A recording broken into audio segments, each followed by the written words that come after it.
Bonjour, prenons une pause café croissant et apprenons ensemble le français.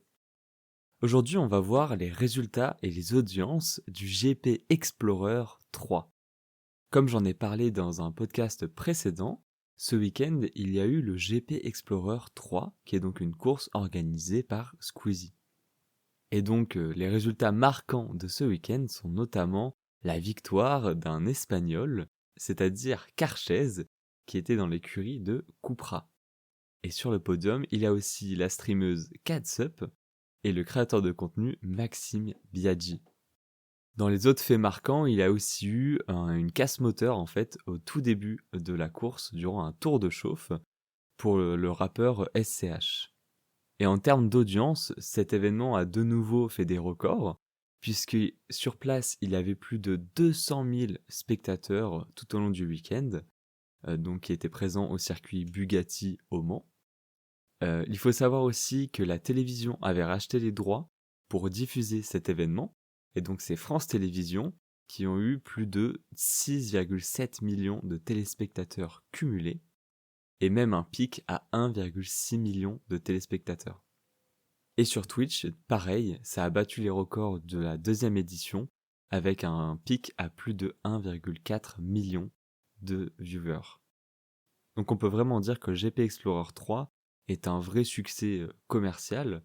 Et aussi c'est un vrai succès en termes de production, puisque c'était une vraie production de télé, et qui était donc digne d'une vraie production de GP de Formule 1. Donc ça a donné de très très belles images, et par exemple sur France TV, on pouvait regarder la course depuis le cockpit d'un pilote que l'on souhaitait. On pouvait donc suivre la course depuis le cockpit de Squeezie, et voir toute sa course un peu comme lui la voit. Et donc après le GP Explorer, Squeezie a parlé de peut-être faire le League Explorer. Et en fait, cette idée serait vraiment différente quand même. L'idée serait donc d'avoir des courses un peu plus fréquentes, pas juste un grand événement annuel, mais surtout derrière tout ça, ce serait pas de mettre des créateurs de contenu dans des Formule 4, mais plutôt des petites pépites, on va dire, qui n'ont pas l'argent de faire de la Formule 4, puisque c'est très très cher.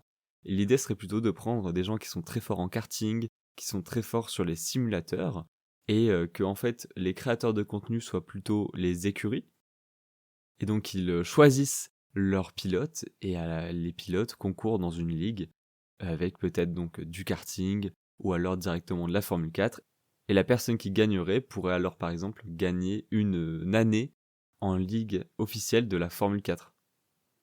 Donc voilà, pour l'instant, rien de sûr à ce niveau-là, mais c'est une piste intéressante, et surtout ce serait super pour les pilotes amateurs qui n'ont pas cet argent-là. Et je pense qu'en termes de contenu, ça pourrait du coup se rapprocher un peu de la Kings League, qui est donc un peu ce format-là qui a été fait au niveau du foot. Et donc je pense que ça pourrait être très sympa à regarder et à suivre. Et vous, est-ce que vous avez regardé le GP Explorer 3 ? C'était Gatien, on se dit à demain dans la pause Café Croissant pour un nouvel épisode.